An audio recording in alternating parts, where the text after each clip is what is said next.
Directional continuity पर थोड़ी और प्रैक्टिस करते हैं, कुछ और क्वेश्चंस देखते हैं ताकि और क्लैरिटी बिल्ड हो।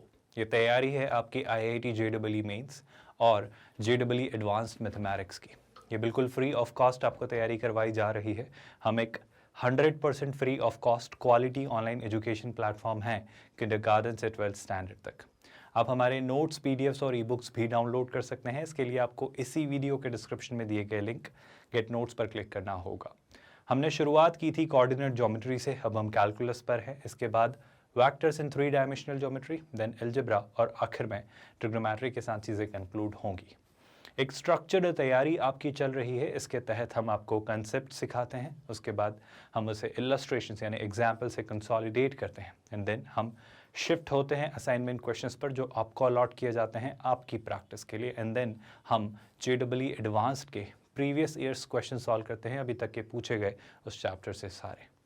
इस तैयारी में अगर आज मैं देखूं तो डायरेक्शनल कंटिन्यूटी पर कुछ और क्वेश्चंस करते हैं, क्योंकि इसकी अंडरस्टैंडिंग आपको बिल्ड होना ज़रूरी है, क्योंकि यही वो कैटेगरी है जिस पर बेस्ड क्वेश्चंस हमें आने वाले हैं, पूछे जाएंगे या जो हम कर रहे होंगे। तो ये रहा आज का आपका पहला सवाल। ज़रा गौर से देखिए इसमें चीज़ें आपको कैसे दी गई हैं और क्या क्या पूछा गया है। मैं फिर से शुरू करता हूँ इसी बात के साथ। देखो, x की वैल्यू जब 0 है तो उसने सॉर्टेड मैनर में उसे 1 कह दिया है, अच्छी बात है। अब वो 0 पर आपसे कंटिन्यूटी मांग रहा है या पूछ रहा है, तो मैं कहूँगा कि x पर जब 0 है LHL और RHL मुझे ये चेक करवा देगा। तो बस इसी को ट्राई कर लेते हैं और देख लेते हैं क्या कोई परेशानी है जो मैं कह रहा हूँ उस बात से। अगर मैंने LHL निकालनी चाहिए तो आई होप स्पष्ट तौर पर दिख रहा है। LHL मतलब क्या, मतलब x जब 0 को अप्रोच कर रहा है, मतलब लेफ्ट हैंड साइड से। I hope you are okay with that. तो यहीं पर अगर मैं ट्राई करता हूँ, क्या भाई यहीं पर देखिएगा ध्यान से, लिमिट है ना, x approaches 0 from the left hand side. Expression क्या है सर, एक्सप्रेशन है आपका x + 1। अब आप इन सब कार्यक्रम में अपना वक्त ज़ाया मत करिएगा। एग्जामिनेशन हॉल में आप सीधे h वाली टर्म लिखेगा, मतलब सारे x को 0 - h और यहाँ पर h अप्रोचेस 0 लिखना। बट चूंकि आप अभी चीज़ें समझ रहे हो इसलिए मैं आपको स्टेप बाय स्टेप लिखता हूँ, और ये मेरी हैबिट है कि मुझे अभी लिखना होगा एज ए टीचर, बट आप एज ए स्टूडेंट जब इन्हें सॉल्व करें तो आप स्टेप्स स्किप करिए, है ना, आप टाइम बचाइए और यही तरीका वहाँ पर काम करेगा। यहाँ पर अगर देखा जाए तो पावर जो है वो है 2 - 1/mod x प्लस कितना 1/x। I all okay with that. यहाँ तक जो चीज़ें लिखी गई। अब अगर इसे ठीक से लिखा जाए, ठीक से समझा जाए, तो देखो ज़रा, मैं जितने भी x हैं उसे 1 - h यानी 0 - h यानी -h से रिप्लेस करूँगा, और x जो 0 को अप्रोच कर रहा था वहाँ पर आपका h 0 को अप्रोच करेगा। तो जो क्वेश्चन बन जाता है वो ये, h approaches 0 then what, -h + 1 यानी कितना बन रहा है, ये बन जाता है 1 - h की पावर कितना 2 माइनस, ध्यान से देखिएगा 1/0 - h। प्लीज़ ध्यान से नोटिस करिएगा। आपका h क्या है सर, h आपका टेक्निकली एक पॉजिटिव वैल्यू है, तो -h आपकी नेगेटिव वैल्यू है, उसका मॉड आई होप आपको दिख रहा है कितना होगा h। तो मैं सीधे सीधे लिख देता हूँ कितना 1/h + 1/h, बट ये कितना है -1/h। आई होप आपको रियलाइज़ हो रहा है। मैं फिर से लिखता हूँ, ये तो है आपका 1/h, सही बात है, लेकिन ये होगा 1/-h यानी 1/h इस तरीके से नेगेटिव साइन के साथ। आई यू एबल टू अंडरस्टैंड हम किस तरफ जा रहे हैं। अगर मैं यहाँ पर देखूँ और 0 वैल्यू सब्स्टिट्यूट करूँ तो सबसे पहले तो इससे ये कैंसिल हो जा रहा है। आई होप आप भी नोटिस कर रहे हो। तो न्यू पावर जो है वो है 2 - 0 यानी 2, h की वैल्यू 0 सब्स्टिट्यूट की तो 1 - 0 की पावर 2 यानी 1 की पावर 2, दैट्स टेक्निकली कितना 1। तो खुश नसीबी हमारी जो हमें क्या मिला अभी, LHL और आपका x की वैल्यू 0 पर वैल्यू 1। तो अभी LHL और फंक्शन की वैल्यू तो सेम आ रही है ना।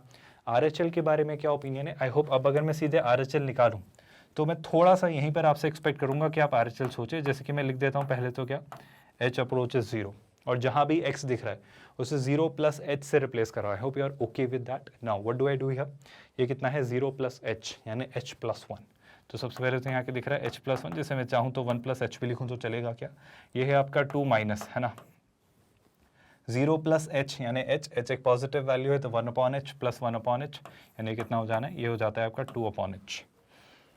कोई कन्फ्यूजन, कोई दिक्कत। अब अगर इसे मैं गौर से देखूँ तो ये एक्सप्रेशन क्या है, ज़रा देखो, h जब 0 को अप्रोच कर रहा है तो बेस जो आपका है 1 है, और h जब 0 को अप्रोच कर रहा है तो ये जो पावर है आपकी इन्फिनिटी को अप्रोच करिए, अगर आप नोटिस कर रहे हो तो। ऑल्दो आप कहने को ऐसा भी कह सकते हो -∞, क्योंकि 2 में से अगर आप इन्फिनिटी सब्ट्रैक्ट कर रहे हो तो आप -∞ जैसी कोई वैल्यू जनरेट कर रहे हो। I hope you are okay with that. Let's like 2 कोई फिक्स्ड वैल्यू है, ये माइनस इन्फिनिटी, तो टेक्निकली ये ओवरऑल एक्सप्रेशन आपका पावर में माइनस इन्फिनिटी जनरेट कर रहा है। अब मैं बस आपसे ये पूछ रहा हूँ, क्या हमने 1 की पावर इन्फिनिटी से डील करना सीखा है, और क्या मुझे 1 की पावर इन्फिनिटी कोई ना कोई हेल्प कर सकती है? अगर 1 की पावर इन्फिनिटी से आप कंफर्टेबल नहीं हैं तो इसे इस तरीके से भी बेशक सोचा जा सकता है कि यहाँ पर समस्या ये है सर कि ये 1 की पावर इन्फिनिटी ना होते हुए 1 की पावर माइनस इन्फिनिटी है। बिल्कुल है। तो सर 1 की पावर माइनस इन्फिनिटी को कैसे रिजॉल्व कर सकते हैं? मेरा कहना है कर सकते हैं। कैसे? क्या 1 की पावर माइनस इन्फिनिटी को डिनोमिनेटर में ले जाके 1 की पावर इन्फिनिटी नहीं बना सकते? थोड़ी सी अजीबोगरीब बातें कर रहा हूँ पर आई होप आपको स्ट्राइक कर रहा है। यहाँ क्या लिखा है वो समझो। देखो ये लिखा है 1 plus H 2 minus 2/h। Notice करना जो मैं कह रहा हूँ, है ना। ये लिखा हुआ है 1 प्लस एच की पावर कितना, 2 माइनस 2/h, और ऑफ कोर्स जो आपका h है वो किसे अप्रोच कर रहा है, 0 को। आप सोचो ना, ये बेस है, इसकी पावर्स सब्ट्रैक्ट हो रही हैं, तो क्या मैं ऐसा नहीं लिख सकता, अगर आपकी सहमति और इजाज़त हो तो, सर h 0 को अप्रोच कर रहा है। न्यूमरेटर में लिखिए आप 1 प्लस एच की पावर 2, और डिनोमिनेटर में आप लिखिए 1 प्लस एच की power 2/h। Now do you all understand कि जो पावर माइनस इन्फिनिटी थी वो प्लस इन्फिनिटी में कैसे कन्वर्ट हो रही है? I hope you are able to accept and digest that idea. Now when you proceed further, ध्यान से नोटिस करिए, जब h 0 को अप्रोच कर रहा है तो ये 0 1 प्लस 0 0, 0 का स्क्वायर, आई होप आपको दिख रहा है 0 का square, I hope I am really sorry, 1 का स्क्वायर कितना, 1, तो ये तो 1 है। लेकिन इसको कैसे रिजॉल्व करेंगे ज़रा इसे देख लेते हैं। सर देखो, जब h 0 को अप्रोच कर रहा है ना, तो 1 प्लस एच की पावर 2/h। आई होप आपको अब याद आ रहा होगा 1 टू द पावर इन्फिनिटी कैसे, 0 0, तो 1 टू द पावर इन्फिनिटी। इसको सॉल्व करने का सीधा सीधा हमने तरीका सीखा है, e टू द पावर क्या, लिमिट h अप्रोचेस 0, और e की पावर में आप इस पूरे एक्सप्रेशन को रेस करते हैं जिसमें 1 प्लस एच माइनस 1 आप कर देते हैं। आई होप आपको ये बात याद होगी, 1 plus H minus 1 into of course आपका क्या, पावर, जो कि क्या है भाई 2/h। आई होप आप इन बातों से भली बात ही परिचित हैं।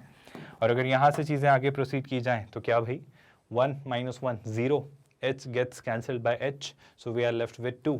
तो टेक्निकली ये e टू द पावर 2 बन रहा है, यानी ये क्या बन रहा है, e स्क्वायर, यानी डिनोमिनेटर में यहाँ e स्क्वायर, यानी आप लिखना चाहें तो e की पावर -2। और आई थिंक ये एक समस्या है। समस्या इसलिए क्योंकि 1/e स्क्वायर जो आपका आ रहा है वो जाहिर तौर पर आपके LHL और फंक्शन की वैल्यू के इक्वल नहीं है। तो मैं क्या कहूँगा, सर अगर लिमिट्स ही आपकी इक्वल ना हो, मतलब LHL और RHL इक्वल हो ही ना, तो आप कुछ नहीं कर सकते। जहाँ तक फंक्शन की वैल्यू का सवाल है वो कुछ भी नहीं कर पाएगा, मतलब आपके LHL और RHL ही इक्वल नहीं आए ना। ऑल्दो जंप फाइनाइट है, आपके पास कुछ फिक्स्ड वैल्यू आई, जैसे कि LHL आपका 1 आ रहा है और RHL आपका 1/e स्क्वायर आ रहा है, तो है तो फाइनाइट जंप, लेकिन समस्या यही है कि उन्हें इक्वल नहीं किया जा सकता और उसे इक्वल नहीं कर सकते। तो एक ऐसी डिसकंटिन्यूटी है, ये वापस आपकी नॉन रिमूवेबल डिसकंटिन्यूटी है और फाइनाइट टाइप है, मतलब जंप टाइप है ना। आई होप आप इस बात से सहमत हैं, फाइनाइट टाइप आपकी jump type non removable discontinuity, क्योंकि LHL और RHL आपकी इक्वल नहीं है। आई होप अब आप कंफर्टेबल हैं कि इन क्वेश्चंस को हम कैसे सोच रहे हैं और कैसे इस तरीके के क्वेश्चंस कर रहे हैं, है ना। और क्लैरिटी लेते हैं, ज़रा इस सवाल को देखिए। Discuss continuity of f of x, जो कि है greatest integer of sine x minus greatest integer of cos x at x is equal to π/2। फिर वही बात, जब मुझे कंटिन्यूटी चेक करनी है तो सर फंक्शन की वैल्यू तो π/2 पर बहुत इजीली निकाल ही सकता हूँ।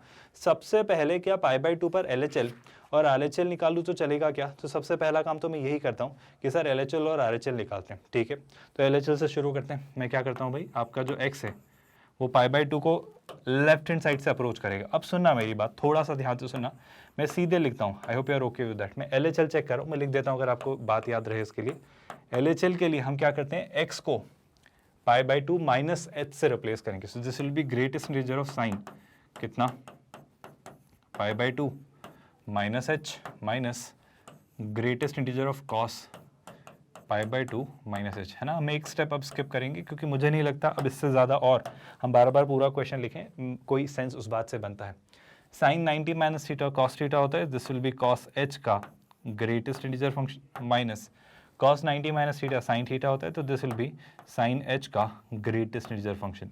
कॉमन सेंस ये कहता है कि सर जब आपका h 0 को अप्रोच कर रहा है, जब आपका h 0 को अप्रोच कर रहा है, सब्सटीट्यूशन अगर मैं यूज़ करूँ तो cos 0 1, 1 का ग्रेटेस्ट इंटीजर फंक्शन 1, sin 0 0, 0 का GIF 0, 1 माइनस 0 1, तो जो हमने LHL निकाला वो तो 1 आया। क्या RHL भी निकाल सकते हो सर? कोशिश करते हैं RHL के लिए। फिर वही बात, गौर से नोटिस करना, यहाँ पर आपका जो h है वो 0 को अप्रोच करेगा, लेकिन x को अब मैं π/2 प्लस h से रिप्लेस करूंगा। सो this will be greatest integer of sine कितना, π/2 प्लस h, है ना, और क्या माइनस, यहाँ पर लिख दे रहा हूँ, I hope that you are okay with that, π/2 plus h किसका, कॉस का, उसका ग्रेटेस्ट इंटीजर। क्या इस बात से कोई आपत्ति है? अब अगर यहाँ पर वैल्यूज ढूंढी जाएं तो सबसे पहला पॉइंट तो यही, सर देखो नोटिस करिएगा ध्यान से, क्या आपको दिख रहा है ना, हमारी LHL जो आई थी वो कितनी आई थी, 1। RHL आई होप आप नोटिस कर पा रहे हो, साइन 90 प्लस थीटा, 90 के कारण साइन कॉस में कन्वर्ट हुआ, 90 प्लस यानी आप सेकंड क्वाड्रेंट में आए जहां साइन और कॉस एक पॉजिटिव होते हैं, तो साइन पॉजिटिव ही रहा, लेकिन ये कितना हो गया, कॉस h का ग्रेटेस्ट मेजर माइनस, गौर से नोटिस करिएगा भाई, कॉस 90 प्लस 90 के कारण कॉस कन्वर्ट हुआ साइन में, और सेकंड क्वाड्रेंट में कॉस पॉजिटिव नहीं होता है तो हो जाएगा माइनस, है ना, तो यहाँ पर आपका आएगा माइनस साइन h। और फिर वही बात, आपको क्या यूज़ करना है, आपको जो लिमिट है उसमें h जो है वो 0 को अप्रोच कर रहा है। फिर वही बात, अगर h 0 को अप्रोच कर रहा है तो क्या आप देख पा रहे हो सर क्या वैल्यू आ रही है? फिर से नोटिस करिए, साइन 0 0, कॉस 0 1, तो स्पष्ट तौर पर ये क्या दिख रहा है, 1 माइनस 0 यानी 1। मतलब बहुत खुशी की बात हुई सर जीवन में, एक बहुत अच्छा वाक्य हुआ कि आपकी LHL और RHL दोनों 1 आई। तो क्या फंक्शन की वैल्यू चेक कर ली जाए?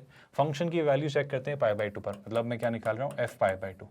जैसे ही π/2 पास किया तो साइन 90 कितना होता है, साइन 90 होता है 1, माइनस कॉस 90 कितना होता है 0, तो ये भी कितना है 1।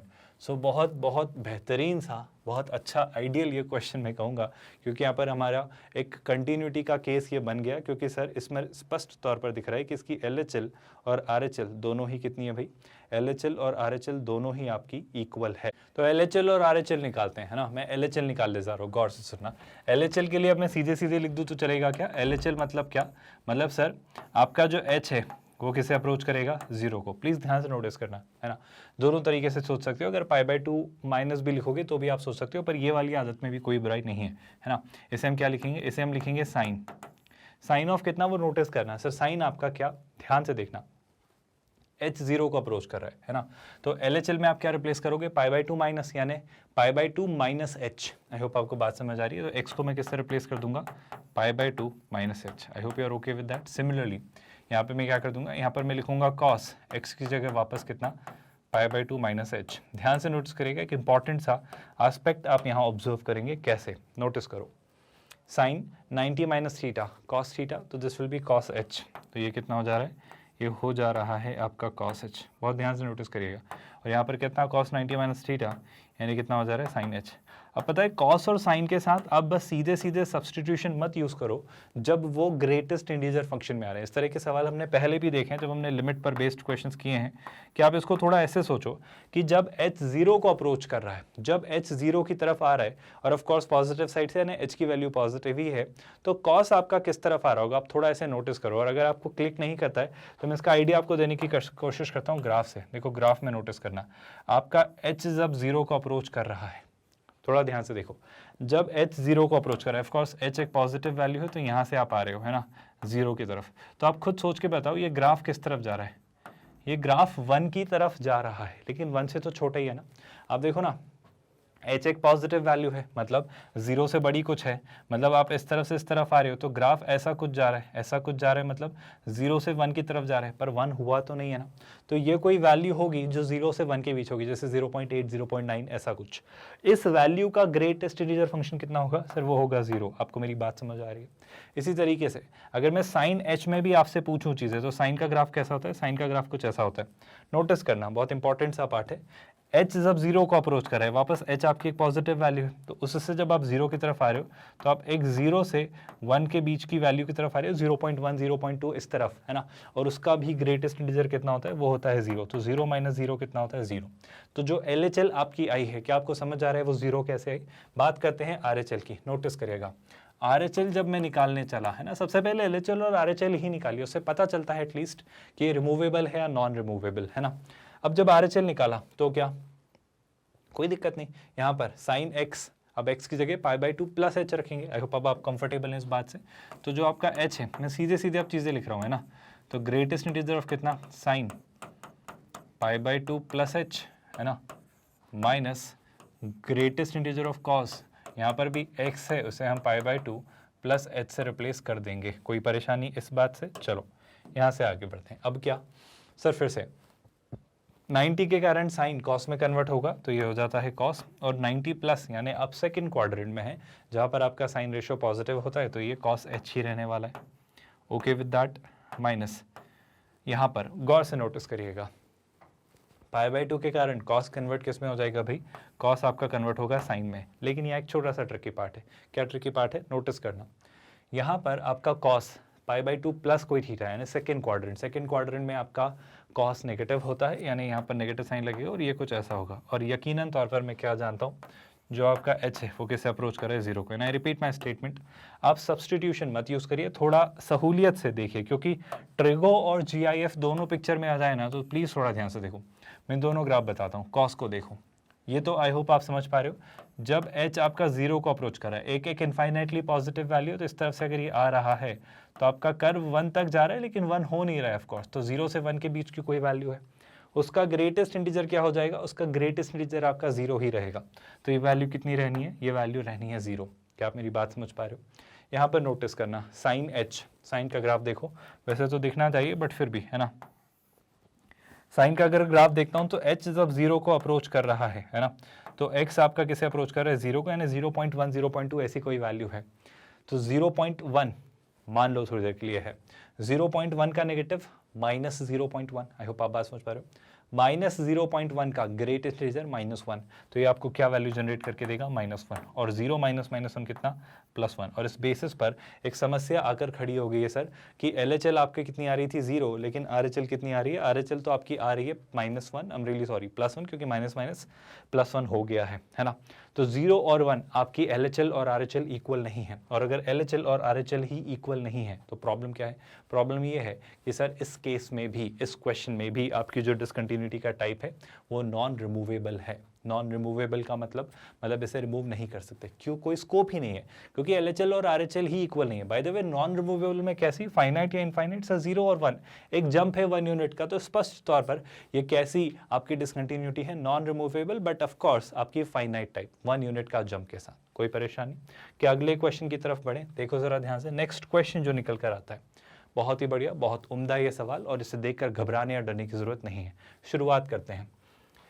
f(0) की वैल्यू निकालनी है ताकि आपका f(x) x = 0 पर कंटिन्यूस हो जाए। अब इसमें एक छोटी सी बात कहूं, सोच के देखना, आपकी या तो आप LHL निकाल लो या RHL निकाल लो, क्योंकि LHL और RHL तो इक्वल होंगी। क्यों होंगी? क्योंकि LHL और RHL को इक्वल होना होगा, क्योंकि आपका f(x) x = 0 पर कंटिन्यूस है। तो जो भी आपकी LHL आ जाए 0 पर, या जो भी आपकी RHL आ जाए 0 पर, वो तो इक्वल होंगी, जाहिर सी बात है, स्वाभाविक सी बात है। और उनके इक्वल होते होते आपका x पर, जो 0 पर इसकी वैल्यू है, वो आपको निकाल देनी है। क्या बात आपको समझ आई? पर चूंकि उसने दो बहुत ही कॉम्प्लिकेटेड से फंक्शंस डेफिनेशन के साथ दिए हैं, जब x 0 से बड़ा है और जब x 0 से छोटा है, तो मेरा कर्तव्य यह बनता है कि मैं सोचूं चीज़ें कि LHL और RHL एग्जैक्टली क्या होगी। तो शुरुआत करते हैं LHL के साथ। I hope you are okay with this thought. तो LHL अगर निकाली तो आई होप अब मैं सीधे सीधे ले सकता हूँ।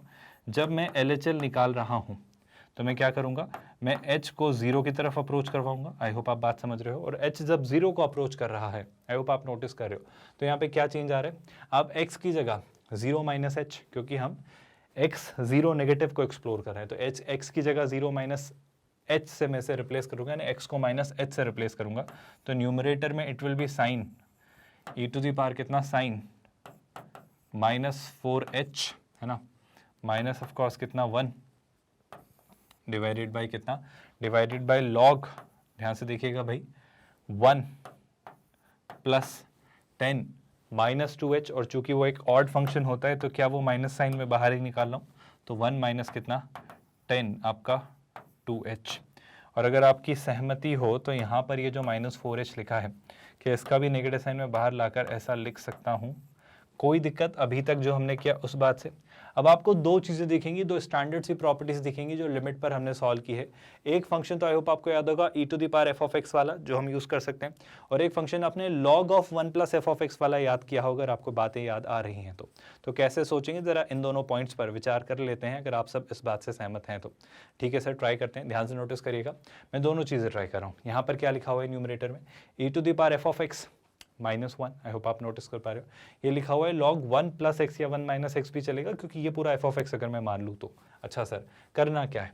अगर आपको याद है दोनों प्रॉपर्टीज़ अगर मैं डिस्कस करूँ तो हमने पढ़ा है e to the power f of x -1 upon आपका जो होता है f ऑफ एक्स। कब?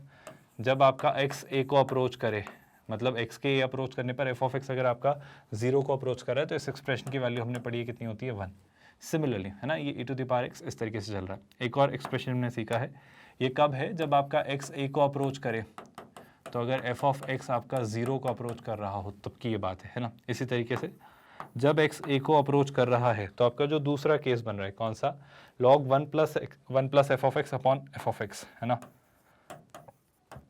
log 1 plus F of x upon F of x. इस एक्सप्रेशन की वैल्यू भी हमने जानी है कितनी होती है, 1। तो अगर मैं इस तरीके का सिनेरियो यहाँ पर बनाने की कोशिश करूँ तो बस यही ट्राई कर रहे हैं। गौर से नोटिस करिएगा, पहला पार्ट न्यूमरेटर में e to the power f of x -1, तो एफ ऑफ एक्स डिनोमिनेटर में मुझे चाहिए, तो इसी पार्ट को, ये जो लिखा हुआ है क्या, e to the power minus sine कितना, थोड़ा सा स्पेस मुझे ज़्यादा लगेगा जो कि यहाँ पर सफिशिएंट नहीं होगा, तो मैं इसे नेक्स्ट पेज पर ही लिखने की लिबर्टी चाहता हूँ, जो कि मैं नेक्स्ट पेज पर ही लिखूंगा, है ना। ध्यान से नोटिस करना, पहले तो क्या, e to the power minus sine 4h - 1, है ना, तो e to the power minus sine of 4h - 1 और डिवाइडेड बाय कितना, माइनस साइन ऑफ कितना, 4h, e to the power f of x -1 upon f of x। कोई परेशानी तो नहीं है? अच्छा, और क्या, अभी अपनी मर्जी से हमने कुछ किया है तो इसका हम मुकाबला करेंगे इस तरीके से कि minus of sine of 4h से मैं ऑफ कोर्स इसे यहाँ पर मल्टीप्लाई करूँगा। डिवीजन में ध्यान से देखिए, डिवीजन में जो बन रहा है वो log 1 plus F of x जैसा बन रहा है, यानी कितना बन रहा है, ये बन रहा है log ऑफ कितना, 1 माइनस 10 ऑफ कितना, ये बन रहा है 1 माइनस 10 ऑफ कितना, 2h। सही लिखा है क्या, 2h ही था ना यहाँ पर, बिल्कुल सही, ये था आपका 2h। तो डिनोमिनेटर में भी मैं यहाँ पर क्या लिख लूँगा भाई, मुझे चाहिए एफ ऑफ एक्स, ये आपका एफ ऑफ एक्स है, तो यहाँ पर मैंने ले लिया माइनस 10 ऑफ कितना, 2x। अब अगर आप अपनी मर्जी से ये ले रहे हैं तो ऑफकोर्स इससे यहाँ इसे भी मल्टीप्लाई करना पड़ेगा, तो यहाँ पर ये भी कितना हो जाएगा, माइनस 10 ऑफ 2h। कोई परेशानी? अब फ़ायदा क्या हुआ इस बात से, देखो ज़रा ध्यान से, आप नोटिस करो, जब आपका h 0 को अप्रोच कर रहा है, जब आपका h 0 को अप्रोच कर रहा है तो आपका ये, आई एम रियली सॉरी, ये -1 पावर में नहीं था ना, जितना मुझे याद आ रहा है, -1 आपका यहाँ बेस में था, मैंने छोटा सा पार्ट गलत लिखा है and I apologize for that. I hope आपको ये बात नजर आ रही है। अब देखो, h जब 0 को अप्रोच कर रहा है तो 0 को अप्रोच कर रहा है और ये भी 0 को अप्रोच कर रहा है, मतलब ये पूरा पार्ट कौन सा, ये पूरा पार्ट आपका क्या हो जाना है, 1, और ये पूरा पार्ट भी आपका क्या हो जाना है, 1। तो बचेगा क्या आपका इस तरीके से, minus sine 4h upon minus 10 2h, minus से माइनस कैंसिल। तो ये जो पार्ट बच रहा है वो क्या बच रहा है, लिमिट, है ना, h approach 0 sine 4h upon of course कितना, 10 2h।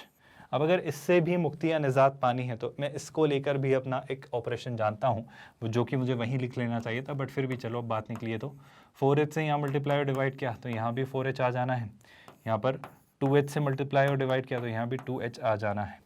तो फाइनली ये भी 1, ये भी 1, 4h अपॉन 2h कितना, 2। तो हमारी जो लेफ्ट हैंड लिमिट निकल कर आई है वो कितनी आई है सर, वो आपकी निकल कर आई है 2। सबसे पहले तो क्या आपको ये बात समझ आई कि लेफ्ट हैंड लिमिट हमने कैसे निकाली और ये एक्सप्रेशन आपका कैसे रिजॉल्व हुआ, यहाँ तक तो कोई दिक्कत नहीं है। चलो, अगर लेफ्ट हैंड लिमिट समझ आई है तो क्या आप राइट हैंड लिमिट की तरफ बढ़ें। राइट हैंड लिमिट के लिए मुझे किससे डील करना है, इस वाले एक्सप्रेशन से, ठीक है। LHL आपकी आई है 2, है ना, तो कहने को ये फंक्शन में अगर RHL भी, जो कि आनी चाहिए कायदे से, है ना, कितनी आनी चाहिए, अगर ये फंक्शन कंटिन्यूस है तो आपकी 2 और आती है, तो मैं फंक्शन की वैल्यू कहूँगा 2, है ना। But don't be in a rush कि आप सीधे सीधे f ऑफ 0 की वैल्यू 2 लिख दें, है ना, ये थोड़ा सा जल्दबाजी होगी, ये थोड़ी सी जल्दबाजी होगी। क्यों? क्योंकि बात समझो, अभी आपने RHL नहीं निकाली और उसने अगर दिया है तो किसी ना किसी कारण से दिया होगा ना, वरना LHL और RHL इक्वल ही होंगे अगर वो कंटिन्यूस है तो। अब RHL अगर मैं निकालता हूँ तो ये कुछ लिखा हुआ है, ये कितना लिखा हुआ है देखो ध्यान से, log ऑफ cos x। अब x को मैं 0 प्लस एच यानी h से रिप्लेस कर दूंगा तो कितना हो जाएगा cos h डिवाइडेड बाय कितना 1 plus x square minus 1 plus x square का फोर्थ रूट, तो 1 प्लस इसे मैं क्या लिख लूँगा एच स्क्वायर ऑफ कोर्स, और इसमें से 1 सब्ट्रैक्ट करना है। कोई परेशानी तो नहीं है ना? यही एक्सप्रेशन है मेरे ख्याल से, बिल्कुल सही बात। और इसमें जो h है वो किसे अप्रोच कर रहा है सर? जो h है आपका वो 0 को अप्रोच कर रहा है। ये हमारी क्या निकल कर आ रही है? आपकी ये RHL आप निकाल रहे हो। पहले तो ये जो एक्सप्रेशन लिखा है इसमें कोई परेशानी? आई होप अब ये एक स्टेप स्किप करके जो सीधे सीधे हम चीज़ें लिख रहे हैं ये बात आप समझ पा रहे हो कैसे और क्यों हो रही है। सबसे पहले अगर मैं सीधे सीधे सब्सटीट्यूशन यूज़ करूँ, है ना, तो सब्सटीट्यूशन क्या कहता है भाई? ध्यान से देखिए, 0 रिप्लेस क्या? cos 0 1 log 1 0, 0 1 1 का फोर्थ रूट 1 1 माइनस 1 0। तो टेक्निकली मुझे क्या दिख रही है सर? मुझे ये 0 बाय 0 फॉर्म दिख रही है। और 0 बाय 0 फॉर्म से निजात पाने का बहुत अच्छा तरीका जो हम जानते हैं वो क्या होता है सर? वो होता है लॉपिटल रूल। आई होप आप भूले नहीं हो। अब लॉपिटल रूल क्या कहता है? न्यूमरेटर और डिनोमिनेटर को अपना इंडिविजुअली डिफरेंशिएट कर दीजिए आप। log cos h को डिफरेंशिएट किया, चेन रूल लगाएंगे तो log x का डिफरेंशिएशन 1 अपॉन x यानी कितना 1 upon cos h। cos h का डिफरेंशिएशन कितना? माइनस साइन h, तो यहाँ पर क्या हो जाएगा ये माइनस साइन h। कोई ये तो नहीं कह रहा है ना कि सर cos h आपका कांस्टेंट होगा, आप तो x के रिस्पेक्ट में डिफरेंशिएट करते हो। यहाँ पे वेरिएबल h है, यहाँ पर वेरिएबल h है तो h के रिस्पेक्ट में डिफरेंशिएट करेंगे ना। सो डोंट बी ना कन्फ्यूजन कि h आपका कांस्टेंट है, ऐसा नहीं है। चलो ये बात समझ आई क्या? आई होप इसमें कोई परेशानी नहीं है। फिर क्या यहाँ पर डिफरेंशिएट किया, थोड़ा ध्यान से नोटिस करना। ऐसे सोचो ये 1 प्लस एच की पावर 1/4 लिखा हुआ है ना, 1 प्लस एच स्क्वायर की पावर 1/4, तो कितना हो जाएगा? ये हो जाएगा 1/4 इंटू 1 प्लस एच स्क्वायर की पावर 1/4 माइनस 1। अब 1/4 माइनस 1 कितना हो जाएगा? माइनस 3/4। तो डिनोमिनेटर में आकर ये क्या हो जाएगा? ये यहाँ पर कुछ इस तरीके से 1 प्लस एच स्क्वायर की पावर 3/4 हो जाएगा। क्या आप इस बात को समझ पा रहे हो? फिर 1 प्लस एच स्क्वायर का डिफरेंशिएशन किया तो 1 का डिफरेंशिएशन 0 और एच स्क्वायर का डिफरेंशिएशन कितना 2h। तो यहाँ पर ये 1 आपका हट के कितना बन जाएगा? ये आपका बनेगा यहाँ पर 2h। क्या आपको ये बात समझ आई है? कोई परेशानी? आई होप यहाँ तक तो कोई दिक्कत नहीं है ना? अभी क्या, अभी हम लिमिट क्या ट्राई कर रहे हैं सर? उस पर बात कर लेते हैं। जो आप लिमिट ट्राई कर रहे हो वो है h अप्रोचेस 0। अब अगर मैं सब्सटीट्यूशन यूज़ करूँ तो क्या सीधे सीधे सब्सटीट्यूशन यूज़ कर लें या अभी भी कुछ स्कोप है कुछ चीज़ों के हटने का, कैंसिल होने का? मेरा कहना है ज़रा देखो ये क्या बन रहा है, sine h upon h, sorry sine h upon cos h. ये कितना बन रहा है? ये बन रहा है आपका tan h, of course negative sine के साथ, जो कि हमारा मैटर ऑफ कंसर्न नहीं है। tan h में ये 2/4, ये तो आपका कितना बन रहा है 1/2। ये h को यहाँ पर लिख सकता हूँ क्या? देखो मैं आपको इसको एक अलग तरीके से लिख के बताता हूँ, कोई नई बात नहीं है ना। h जो है वो किसे अप्रोच कर रहा है? h जो है वो 0 को अप्रोच कर रहा है। और क्या हो रहा है नोटिस करना ध्यान से, है ना।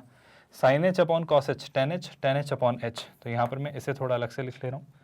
ये क्या लिखा है अभी? tan h अपॉन h, है ना। एक 1, ये 2/4 कितना हो जाएगा? 2/4 हो जाएगा 1/2। ये 2 न्यूमरेटर में आकर कुछ इस तरीके से मुझे दिख रहा होगा। आई होप आप नोटिस कर पा रहे हो। और ये वाला पार्ट भी मुझे न्यूमरेटर में दिखेगा, जो कि कितना है? जो कि है आपका 1 प्लस ऑफकोर्स एच स्क्वायर की पावर 3/4। आई होप आप कंफर्टेबल है। जो हमने किया, हमने कुछ नहीं किया, इसको उठाकर पलट के रख दिया, है ना। अब क्या हुआ उससे देखो ज़रा ध्यान से। आप देख पा रहे हो कि tan h/h कितना होता है सर? जब h 0 को अप्रोच कर रहा है, ऑफ कोर्स एक नेगेटिव साइन भी था, है ना, डोंट फॉरगेट एक नेगेटिव साइन भी था। tan h/h आपका 1 को अप्रोच करता है। यहाँ सब्स्टिट्यूशन यूज़ किया तो 1 प्लस 0, 1 की पावर एनीथिंग इज़ 1, 1 इंटू -2 कितना? -2। तो ये कितना है? -2। हमारी RHL आई है भाई साहब -2 और LHL क्या आई थी? 2। अगर आपकी RHL और LHL ही इक्वल नहीं है तो मैं सर आगे बढ़ने में इंटरेस्टेड ही नहीं हूँ। आपके RHL और LHL ही इक्वल नहीं है, इसका सीधा सीधा तात्पर्य यह है कि आपका फंक्शन डिसकंटिन्यूअस है। कहाँ पर? x की वैल्यू 0 पर। दूसरी बात, x की वैल्यू 0 पर इसके पास जो डिसकंटिन्यूटी है वो रिमूवेबल होती तो मैं सोचता थोड़ा अपने बारे में, लेकिन ये कैसी है? ये नॉन रिमूवेबल है, क्योंकि दोनों लिमिट ही आपकी सेम नहीं है। ऑल्दो ये फाइनाइट टाइप है -2 और +2, तो जंप है +4 यूनिट्स का, बट फिर भी आप उसे रिमूव नहीं कर सकते। तो इस तरीके से मैं कहूँगा f(0) की वैल्यू फिगर आउट नहीं की जा सकती। I repeat, f(0) can not be figured out. Did you all understand that? यहाँ से आगे बढ़ते हैं अगले सवाल की तरफ। क्या अब आप कंफर्टेबल हैं कैसे हम क्वेश्चंस को सोच रहे हैं और कैसे डायरेक्शनल कंटिन्यूटी पर बेस्ड क्वेश्चंस को वर्कआउट किया जाता है? आई होप अब आपको अंदाज़ा लग रहा है कि कैसे चीज़ों को सोचना है और कैसे इन सवालों को वर्कआउट करना है। अगले सवाल में देखो जरा क्या लिख रहा है वो पहले तो आपको दे रहा है एफ ऑफ एक्स जो कि है ax माइनस बी, जब कुछ ऐसा है, जब कुछ ऐसा है तो ऐसा है, और जब कुछ ऐसा है तो ऐसा है। उसने क्या कहा, उसने कहा ये कंटिन्यूस है x इज इक्वल टू 1 पे, अच्छी बात है सर, पर ये डिसकंटिन्यूस है x इज इक्वल टू 2 पे, ये भी अच्छी बात है। तो आपको प्रूव करना है कि locus of the point a comma b, जो a कॉमा बी का लोकस है, देखेंगे वो क्या बात है, is a straight line excluding the point where it cuts the line y equal to 3। समझेंगे इस पूरी बात का क्या मतलब है, लोकस वगैरह सब कुछ। मतलब आप देखो ये वो क्लासिक एग्जाम्पल है जहां पर आपका क्वेश्चन कोऑर्डिनेट और कैलकुलस का मिक्सचर है, और ऐसे सवाल आते हैं आपके IIT JEE मेंस और JEE एडवांस, जहाँ पे आपको मिक्स करके हर वेराइटी हर कैटेगरी के क्वेश्चंस को पूछा जाता है। जैसे यहाँ पर देखो क्या लिख रहा है वो बोल रहा है, पहले तो ये देखो 1 पर कंटिन्यूस है, तो दो काम करते हैं, 1 पर अगर ये कंटिन्यूस है तो 1 पर जनाब इसकी मैं वैल्यू यानी इसकी लेफ्ट हैंड लिमिट और राइट हैंड लिमिट निकालने की कोशिश करता हूँ, है ना, और वो इक्वल होनी चाहिए कायदे से। ऑफ कोर्स फंक्शन की वैल्यू भी 1 पर इक्वल होनी चाहिए, है ना। यहाँ तक आप बात समझ पा रहे हो क्या? तो चलो यहीं से चीज़ें ट्राई करते हैं। मुझे बस एक पर्सनली एक बहुत स्ट्रॉन्ग फीलिंग आ रही है कि यहाँ पर ये 0 से 1 के बीच में पूरा मिसिंग है। मेरी बात समझने की कोशिश करो। जब x 0 से छोटा है तो ये है, जब x 1 से 2 के बीच में है तो ये है, जब x 2 से बड़ा है तो ये है। आप नोटिस करो, बहुत ध्यान से सुनना मैं जो बोलने वाला हूँ इस बात को। जब आपका x 0 से 1 के बीच है तो इसका डोमेन डिफाइन है क्या? x 0 से 1 के बीच में डेफिनेशन ही कंटेन नहीं कर रहा है। मतलब मैं ये कहना चाह रहा हूँ इस फंक्शन के डोमेन में x की वैल्यू 0 से 1 के बीच है ही नहीं, और अगर x की वैल्यू 0 से 1 के बीच नहीं है तो क्या मुझे इसकी लेफ्ट हैंड लिमिट और राइट हैंड लिमिट में से क्या सारी चीज़ें 1 पर चेक करने की ज़रूरत है? मैं कहूँगा सर 1 पे तो चेक करने की आवश्यकता ही नहीं होगी अगर मैं ध्यान से देखूँ तो, पर मैं बस एक छोटा सा करेक्शन यहाँ पे करवा रहा हूँ। इस बात को याद रखिएगा प्लीज़ कि समस्या यहाँ पर आएगी, क्योंकि 1 पर तो मुझे एटलीस्ट RHL और फंक्शन की वैल्यू तो चेक करनी पड़ेगी ना अगर फंक्शन कंटिन्यूस है तो यहाँ पर बस एक छोटा सा टाइपो है, उसे प्लीज़ करेक्ट करिए कि ये जो वैल्यू है आपकी 0, इसके बजाय इससे 1 ही होना चाहिए था, तभी फंक्शन के डोमेन में मुझे 1 दिखाई देगा। आप नोटिस करना है इस बात को, एक छोटा सा करेक्शन कर रहा हूँ। ऐसा क्यों कर रहा हूँ वो समझाने की कोशिश करता हूँ। देखो अगर इसके डोमेन में 1 होता ही नहीं तो फिर 1 पे कंटिन्यूस कैसे हो सकता है? आप बात समझ पा रहे हो? तो 1 पे कंटिन्यूस होने के लिए इसके डोमेन में 1 का होना ज़रूरी है। तो इस फंक्शन में थोड़ा सा एक छोटा सा करेक्शन है कि यहाँ पर 0 के बजाय ये 1 होना था, पहली बात। अब अगर ये 1 पर कंटिन्यूस है तो मेरी डेफिनेशन क्या कहती है? मेरी परिभाषा कहती है सर कि जब ये 1 पर कंटिन्यूस है तो मैं LHL और RHL और फंक्शन की वैल्यू 1 पर सेम रख दूंगा। बिल्कुल सही बात है सर, आप भी जानते हो। आप फंक्शन की वैल्यू 1 पर फंक्शन की LHL और RHL चेक कर लो, निकाल लेते हैं सर। ध्यान से नोटिस करिएगा, आपको हिंट मिल गई होगी, है ना। LHL RHL और फंक्शन की वैल्यू 1 पर सेम होनी चाहिए क्योंकि फंक्शन कंटिन्यूस है। चलो फंक्शन की LHL चेक की तो क्या limit x approaches 1 from the left hand side, कौन सा फंक्शन यूज़ करेंगे? 1 से छोटी वैल्यू, 1 से छोटी मतलब ये यानी ax माइनस बी, ये कितना हो जाएगा सर? ये हो जाएगा आपका ax minus b. Okay with that. अब क्या, अब आगे अगर बढ़ा तो RHL मतलब क्या, लिमिट, है ना, x अप्रोचेस कितना 1 प्लस, और 1 प्लस मतलब 1 से बड़ी वैल्यू, 1 से बड़ी वैल्यू मतलब यहाँ ये डेफिनेशन कितनी है सर? ये है आपकी 3x। और आगे बढ़ते हैं f ऑफ 1 अगर निकालना चाहा तो 1 के इक्वल यहाँ है। f ऑफ 1 मतलब क्या? a minus b. तो ये कितना आ रहा है भाई? ये आपका आ रहा है a माइनस बी। क्या यहाँ तक तो कोई परेशानी नहीं है? यहाँ से अगर आगे देखा जाए तो बताओ 1 माइनस मतलब क्या? x को 1 माइनस h से रिप्लेस किया तो a times 1 minus h minus b. Okay with that. और आपका h जो है वो 0 को अप्रोच कर रहा है। यहाँ पर x जो है 1 प्लस को यानी h 0 को अप्रोच करेगा और x की जगह 1 प्लस h रिप्लेस किया तो 3 टाइम्स कितना 1 प्लस h। कोई परेशानी तो नहीं है भाई जो मैं लिख रहा हूँ, कह रहा हूँ या कर रहा हूँ उससे। और ये ऑफकोर्स कितना आ रहा है? a minus b. अब अगर चीज़ें निकालने की कोशिश की जाए तो नोटिस करते जाइए, अगर h की वैल्यू यहाँ पर सब्सटीट्यूट करता हूँ 0 तो a माइनस बी आ रहा है जो कि मैं ऑलरेडी लिख चुका हूँ, और यहाँ पर अगर रिप्लेस किया h का वैल्यू 0 तो आ रहा है 3। तो यहाँ से एक कंक्लूजन तो आ रहा है कि a माइनस बी किसके इक्वल है? a माइनस बी आपका 3 के इक्वल है। ये बात हम याद रखेंगे, अपने लिए काम की बात है, हम जब भी इससे ज़रूरत पड़ेगी यूज़ करेंगे। पर एक डेटा मुझे मिला है क्या कि a माइनस बी जो है वो 3 के इक्वल है। ठीक है, दूसरी ज़रूरी बात, उसने कहा कि ये 2 पर डिसकंटिन्यूस है। टू पर कोई फंक्शन डिसकंटिन्यू कब होगा? पहली बात तो डिसकंटिन्यूटी नॉन रिमूवेबल ही होनी चाहिए, क्योंकि अगर रिमूवेबल होती तो फिर तो समस्या ये होती कि मैं उसमें और उसका रीडिफाइन करके उसको कंटिन्यूस बना लेता। तो अगर वो कह रहा है ये डिसकंटिन्यूस है, मतलब इसकी टू पर LHL और RHL इक्वल नहीं है, आप मेरी बात से सहमत हैं? तो टू पर इसकी LHL और RHL हम निकालेंगे, गौर से सुनिएगा। अब मैं LHL और RHL कहाँ निकालूंगा भाई? x इज इक्वल टू 2 पर, जो कि इक्वल नहीं होनी चाहिए। क्या एक कॉमन सेंस पर बेस्ड बात आपको समझ आ रही है कि 2 पर इसकी LHL और RHL इक्वल क्यों नहीं होनी चाहिए? या एटलीस्ट आप ये कह लो कि इस फंक्शन की जो वैल्यू है 2 पर वो इक्वल नहीं होनी चाहिए। तीनों बातें आपके सामने है ना। तो अगर ये डिसकंटिन्यूड है कहाँ पर? x की वैल्यू 2 पर, तो देखो LHL क्या 2 से छोटा है ना। 2 से छोटा मतलब क्या? मतलब limit x approaches 2 from its छोटी वैल्यूज। तो डेफिनेशन क्या है? जब 2 से छोटा है तो 3x, तो यहाँ पर क्या आ जाता है सर? 3x। और RHL क्या है? RHL आपका जो निकल कर आ रहा है वो कुछ ऐसा है bx स्क्वायर माइनस a, है ना। तो x जो है वो किसे अप्रोच करेगा सर? 2 प्लस, है ना। x किसे अप्रोच करेगा? 2 प्लस को, और ये हो जाएगा bx स्क्वायर माइनस a। यहाँ तक कोई परेशानी तो नहीं है? हर एक बात को लेकर जो अभी तक समझाई गई है, कही गई है, देखो ज़रा ध्यान से। 2 माइनस मतलब मैं क्या करूँगा? मैं h को 0 को अप्रोच करवाऊँगा और यहाँ पर x की जगह किससे रिप्लेस कर दूंगा? ऐसे 2 माइनस h से। इसी तरीके से यहाँ पर h 0 को अप्रोच करेगा और यहाँ पर x की जगह हम क्या रिप्लेस कर देंगे? 2 प्लस h। तो ये हो जाता है 2 प्लस h का होल स्क्वायर माइनस a। अभी क्या? वैल्यू निकाल लो आप। वैल्यू अगर निकाला तो यहाँ 0 रिप्लेस किया तो 3 × 2 कितना? 6। कोई परेशानी तो नहीं है? यहाँ 0 रिप्लेस किया तो ये 2 का स्क्वायर 4, तो कितना हो जाता है? 4b minus a। ये कितना आता है भाई? 4b minus a। क्या मैं सही लिख रहा हूँ? यहाँ पर h की वैल्यू जब 0 रिप्लेस की तो ये हो जा रहा है 6, और वहाँ जब h की वैल्यू रिप्लेस की तो ये हो जा रहा है 4b माइनस a। अब एक छोटा सा पॉइंट ऐसे समझो, मैं दो स्ट्रेट लाइंस की तरह इन्हें डील करूँ, है ना। अब लोकस की जब बात आ रही है तो a, b को वो लोकस की तरह ट्रीट कर रहे हैं। लोकस मतलब क्या? मतलब a, b आपके h, k की तरह है। आप उन्हें या तो h, k मान लो या फिर क्या मान लो भाई? उसे x, y मान लो, कुछ भी मान लो, है ना। मैं कुछ भी इस तरीके से ट्रीट करूँ तो मुझे a, b, h, k, x, y में कुछ रिलेशन मिला। क्या रिलेशन मिला? कि x माइनस वाई 3 होगा। पहला रिलेशन क्या मिला? पहला रिलेशन ये मिला कि सर जो आपका x माइनस वाई है वो कितना होगा? 3, है ना।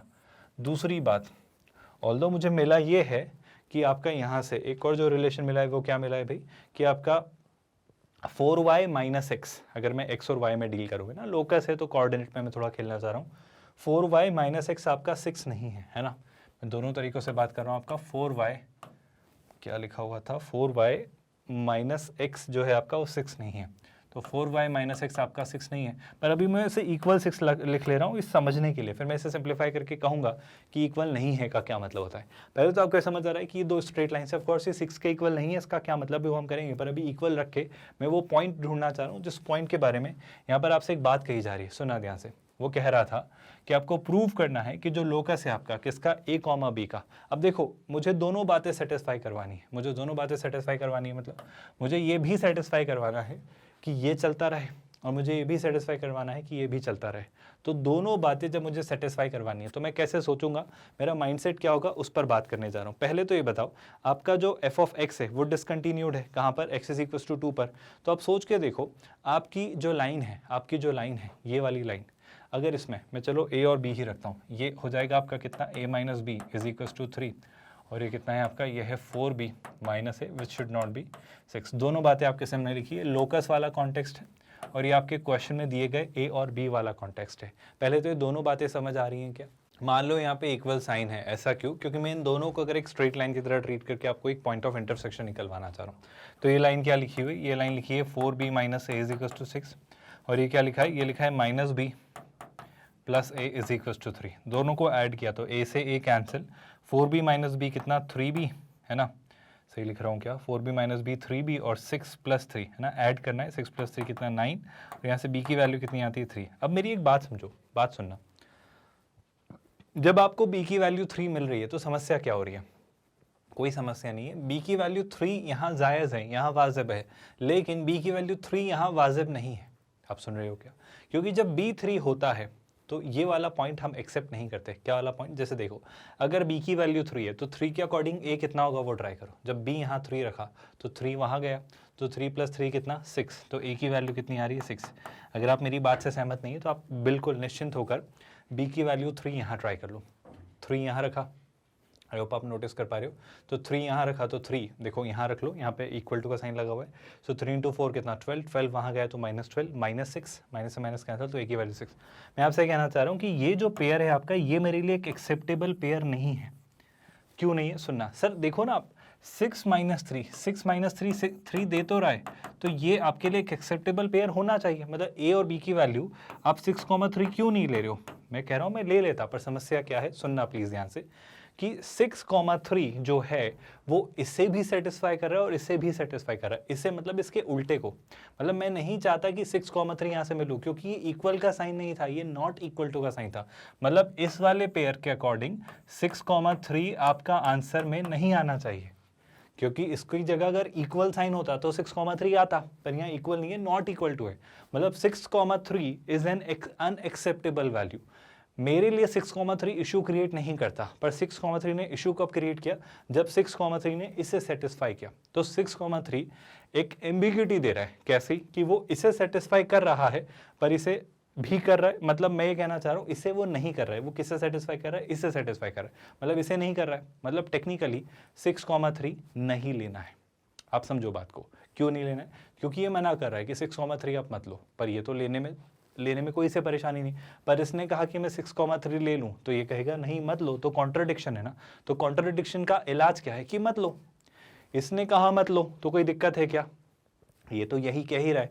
इसने कहा ले लो, मुझे ये भी चलेगा, तो मैंने कहा आपको बाकी चीज़ें मिल रही हैं, आप उनमें खुश रहिए, पर कम से कम 6,3 मत लीजिए, क्योंकि उसके साथ इन्हें प्रॉब्लम हो रही है और मुझे दोनों को सेटिस्फाई करना है। दोनों को क्यों सेटिस्फाई करना है? क्योंकि ये वो कंडीशन है जिसके लिए 1 पर कंटिन्यूस है, और ये वो कंडीशन है जिसके लिए 2 पर डिसकंटिन्यूस है। तो मुझे दोनों को खुश रखना है ना, मुझे इसे 1 पर कंटिन्यूस भी रखना है और मुझे इसको 2 पर डिसकंटिन्यू भी रखना है। और इसके लिए तो मुझे और भी पेयर्स मिल जाएंगे ना, इसके लिए तो मुझे और भी पेयर्स मिल जाएंगे। जैसे फॉर एग्जांपल आपको मैं बात समझाने की कोशिश करता हूँ। बात a - b के 3 होने की ना, तो जैसे मैंने a की वैल्यू क्या ट्राई की, जैसे मैंने फॉर एग्जाम्पल मैंने a की वैल्यू ट्राई की कुछ और b की कुछ वैल्यू ट्राई की। जैसे मैंने a की वैल्यू 3 ट्राई की, तो 3 ध्यान से देखना, इस b को उधर पहुंचाता हूँ, 3 को इधर लाता हूँ, तो ये कितना हो जाता है? ये हो जाता है a - 3 = b। तो जैसे ही a की वैल्यू 3 ट्राई की तो 3 - 3 कितना 0। a की वैल्यू 4 ट्राई की, a की वैल्यू अगर 4 ट्राई की तो 4 - 3 कितना 1। तो मुझे ऐसे इनफाइनाइट पेयर्स मिलते चले जाएंगे, बहुत सारे पेयर मिलेंगे। पर बस मुझे कौन सा पेयर नहीं चाहिए? मुझे वो 6 और 3 वाला पेयर नहीं लेना है। क्यों नहीं लेना है? क्योंकि उस पेयर को ये अलाउ नहीं कर रहा है। ये कह रहा है कि अगर आपने ये ले लिया तो ये 2 पर भी कंटिन्यूस हो जाएगा, और मुझे 2 पर इसे कंटिन्यूस नहीं चाहिए, मुझे 2 पर इसको डिसकंटिन्यू करना है। आई होप आपको कंडीशन समझ आ रही है। तो कंडीशन में ये था कि 2 पर डिसकंटिन्यू बनाने के लिए मुझे इस बात पर ध्यान रखना होगा, इस बात का ध्यान रखना होगा क्या? कि ये लोकस है a, b का, a, b का जो लोकस है वो एक स्ट्रेट लाइन है। अब देखो ना, a, b का जो लोकस है वो एक स्ट्रेट लाइन है। कौन सी स्ट्रेट लाइन? जो x - y = 3 है। पर वो स्ट्रेट लाइन एक पॉइंट को एक्सक्लूड करती है, वो स्ट्रेट लाइन एक पॉइंट को एक्सक्लूड करती है जहां पर y 3 होता है, क्योंकि जहां पर y 3 होता है वहां पर x क्या होता है? 6। तो जहां पर y 3 होता है वहां पर x 6 होता है। मतलब मुझे टेक्निकली 6,3 पॉइंट नहीं चाहिए। तो देखो ना, a, b का जो लोकस है वो एक स्ट्रेट लाइन है। अगर मुझसे वो इक्वेशन पूछता ना स्ट्रेट लाइन की, तो मैं कहता वो ये होता क्या? x - y = 3। इसमें बस एक ही पॉइंट एक्सक्लूड करना है, कौन सा वाला? जो आपका 6,3। और 6,3 कौन बना के दे रहा है? y = 3। क्योंकि अगर y की वैल्यू 3 आपने एक्सेप्ट कर ली तो फिर ये 2 पर कंटिन्यूस हो जाएगा। तो मुझे इसे 1 पर कंटिन्यूस और 2 पर डिसकंटिन्यू बनाने के लिए दोनों बातों का बखूबी ध्यान रखना होगा। क्या आपको ये बात डाइजेस्ट हो रही है? कोई परेशानी तो नहीं है इस बात से? आई होप आप कंफर्टेबल हैं इस थॉट के साथ कि आपको जो तैयारी करवाई जा रही है वो तैयारी है आपकी IIT JEE मेंस और JEE एडवांस्ड मैथमेटिक्स की। पहली बात तो क्या ये बात आप सब जानते हैं? और इस बात को और अच्छे से याद रखिएगा कि ये तैयारी स्पेसिफिकली मैं बहुत क्लियरली आपको इंडिकेट करूं तो ये तैयारी आपकी है मैथमेटिक्स की। अच्छी बात है सर, ये तैयारी अगर हमारी मैथमेटिक्स की है तो इसमें आप क्या कहना चाह रहे हो? मैं आपसे महज इतना कहना चाह रहा हूँ, प्लीज़ ध्यान से सुनिए। हमने शुरुआत कहाँ से की थी? हमने शुरुआत कोऑर्डिनेट ज्योमेट्री से की थी, अगर आपको याद हो तो। एक प्रॉपर पूरा प्लेलिस्ट बना रखा हुआ है आपके पास, अगर आप इसे ध्यान से देखें तो आपको ये दिखाई देगा हमारे प्लेलिस्ट की लिस्ट में। इसके बाद अब हम कहाँ शिफ्ट हुए, अब हम शिफ्ट हुए कैलकुलस पर। तो आपको एक और प्लेलिस्ट दिखाई देगा, कौन सा, कैलकुलस का। जैसे ही हमारा कैलकुलस खत्म होता है हम कहाँ शिफ्ट होंगे, हम आ जाएंगे वेक्टर्स एंड 3 डायमेंशनल ज्योमेट्री पर। आई होप आप ये बात समझ रहे हो। अच्छा sir, vectors and 3 dimensional geometry जब आपका हो चुका होगा तब आपका क्या टारगेट होगा, तब हमारा टारगेट होगा हम अलजेब्रा कवर करें। क्या आपको बात समझ आ रही है? मतलब इसके बाद हम अगली जो चीज़ करेंगे वो 2 चीज़ें होंगी, कौन कौन सी भाई, एक तो आपका अलजेब्रा और दूसरा आपका ट्रिग्नोमेट्री। अच्छा, यहाँ पर 2 चीज़ें बहुत ध्यान से सुनिए। जिन स्टूडेंट्स को लगता है कि नहीं सर ट्रिगो का नॉलेज अभी से हो जाए तो बहुत खुशी होगी, क्योंकि वो मानते हैं कि ट्रिगो के बिना बाकी चीज़ें समझना मुश्किल है। पहली बात तो ट्रिगो का जितना भी नॉलेज आवश्यक है वो आपको जहाँ जिस चैप्टर में जितनी ज़रूरत होगी बताया जाएगा, जो हम रिलेशन एंड फंक्शन में भी डिस्कस कर चुके हैं, और जहाँ जितनी आवश्यकता है उतनी बताई जा रही है बातें। फिर भी अगर आपको ट्रिगो चाहिए कि आप शुरुआत से पूरा कवर करना चाहते हैं आईआईटी जेईई मेंस और जेईई एडवांस लेवल का इनके प्रीवियस ईयर्स क्वेश्चंस के साथ, तो निश्चिंत होकर आप हमारे आईआईटी जेईई वाले चैनल पर जाइए, वहाँ पूरा ट्रिगो रखा हुआ है। पूरा ट्रिगो मतलब 11th स्टैंडर्ड 12th स्टैंडर्ड, मतलब trigonometric ratios, trigonometric identities, trigonometric functions, trigonometric inequations, height and distance, properties in solution of triangle, सारी चीज़ें वहाँ आपको मिल जाएंगी। तो वहाँ से भी करने के बाद आप साइमल्टेनियसली इन चीज़ों को पढ़ते रह सकते हैं, बहुत अच्छे से समझ आएगा। और वहाँ से नहीं भी पढ़ोगे तो भी ट्रिगो की जहाँ जितनी ज़रूरत लगनी है उतनी हम करते चलेंगे, और आखिर में हम यहाँ भी ट्रिगो को कवर करेंगे। चूँकि वहाँ हम कर चुके हैं तो यहाँ पर उसे हम सबसे आखिरी में कवर करेंगे। इस बात को लेकर आप निश्चिंत रहिए। ऑर्डर को लेकर बिल्कुल आप अश्योर्ड रहिए, जिस ऑर्डर में हम जैसे चीज़ें करेंगे वो हर एक चीज़ आपको समझ आएगी। ये हमारी जवाबदारी है, this is on us. Next part, coordinate में जहां हमने कार्टेशियन सिस्टम कवर किया, straight lines, pair of straight lines, circle, parabola, ellipse, hyperbola. अब हम कहां पर हैं, अब हम आपके कैलकुलस पर हैं। यहाँ पर हमने रिलेशंस एंड फंक्शन से शुरुआत की थी, फिर ऑफकोर्स हम कहाँ शिफ्ट हुए भाई, आपके लिमिट पर, फिर डिफरेंशिएशन, फिर आपका लिमिट। इसके बाद हम अभी जो कर रहे हैं वो आपका कंटिन्यूटी एंड डिफरेंशिएबिलिटी चल रहा है। इसके बाद एप्लीकेशन ऑफ डेरिवेटिव्स, मोनोटोनासिटी, आपका मैक्सिमा मिनिमा वाला जो कंसेप्ट होता है, एंड देन हम आएंगे इनडेफिनेट इंटीग्रेशन, डेफिनेट इंटीग्रेशन, फिर आपका एरिया अंडर द कर्व, और फाइनली डिफरेंशियल इक्वेशंस के साथ ये कैलकुलस भी कंक्लूड हो जाएगा। देन शुरू होगा वैक्टर्स इन 3 डायमेंशनल ज्योमेट्री। 2 चैप्टर हैं, इंटरचेंजेबली इनके कंसेप्ट्स एक दूसरे के क्वेश्चंस में यूज़ होते हैं, और आप बहुत इंटरेस्टिंग मैनर में हर एक बारीकी को यहाँ एक्सप्लोर करते हुए देखोगे, और बहुत अच्छी एक कमांड एक्सपर्टाइज आप डेवलप करोगे। एंड आई रिपीट, स्क्रैच से, बिल्कुल बेसिक से हम जेईई एडवांस लेवल तक ही चीज़ें लेकर जाएंगे। ये आप खुद फील करते हैं लेक्चर्स के दौरान, मेरा ऐसा मानना है। देन क्या आएगा भाई, देन अलजेब्रा, है ना। अगर आप इस बात की रश में हो कि सर थोड़ा जल्दी कवर करवा दो, यकीन करिए क्वालिटी से हम कॉम्प्रोमाइज़ नहीं करेंगे। जो डिसाइड किया है कि इतने वक्त में, इतने टेन्योर में ये चीज़ें ऐसे ऐसे होंगी, तो वो उस वक्त तक प्रॉपरली एक स्ट्रक्चर को फॉलो करते हुए ही कवर की जाएंगी। जैसे अलजेब्रा की अगर बात करूँ तो सेट्स से हम बात शुरू करेंगे, थ्योरी ऑफ इक्वेशंस यानी quadratic, cubic, complex numbers, logarithm, progression यानी sequence in series, permutation and combination, probability, बिल्कुल क्लियर लेवल पर। इसके बाद matrices and determinants, mathematical reasoning, statistics, हर एक चीज़ जैसे बाइनोमियल थ्योरम, सब कुछ हम कवर करेंगे, आप निश्चिंत रहिए। देन आता है भाई ट्रिग्नोमेट्री, जिसकी हम बात कर चुके हैं। पूरा डिटेल्ड डिस्कशन और एक सिस्टमैटिक तैयारी का आप हिस्सा है यहाँ पर। इसका क्या मतलब होता है, यानी कि हम जब भी किसी चैप्टर को शुरू करते हैं तो उसके सारे कंसेप्ट्स करते चले जाते हैं। इन कंसेप्ट्स को करने के दौरान भी हम इनके एग्जाम्पल्स और इलस्ट्रेशन से उसे कंसोलिडेट करवाते हैं बिल्कुल डेप्थ में। फिर आपको हर विड्थ का एक्सपोजर देते हैं, हर कैटेगरी, हर वैरायटी का एक्सपोजर देते हैं, हर पॉसिबिलिटी का एक्सपोजर देते हैं। फिर हम आपको असाइनमेंट्स भी देते हैं आपकी प्रैक्टिस के लिए, आपकी कमांड डेवलप करवाने के लिए, ताकि आप भी उस पर अच्छी हासिल करें एक्सपर्टाइज। और जब चैप्टर के सारे कंसेप्ट्स हो चुके होते हैं तो हम उस चैप्टर को कंक्लूड करते हैं उस चैप्टर से पूछे गए जेईई एडवांस्ड के सारे प्रीवियस ईयर्स क्वेश्चंस के साथ। इस तरीके से एक अच्छी मजबूत डिटेल्ड तैयारी आपकी हो रही है 100% free of cost quality online education platform channel के साथ। आप हमारे नोट्स, पीडीएफ्स और ई बुक्स भी डाउनलोड कर सकते हैं। इसके लिए आपको इसी वीडियो के डिस्क्रिप्शन में दिए गए लिंक गेट नोट्स पर क्लिक करना होगा। With that let's call it a day here. ख्याल रखिए अपना। Thank you so much for watching this video.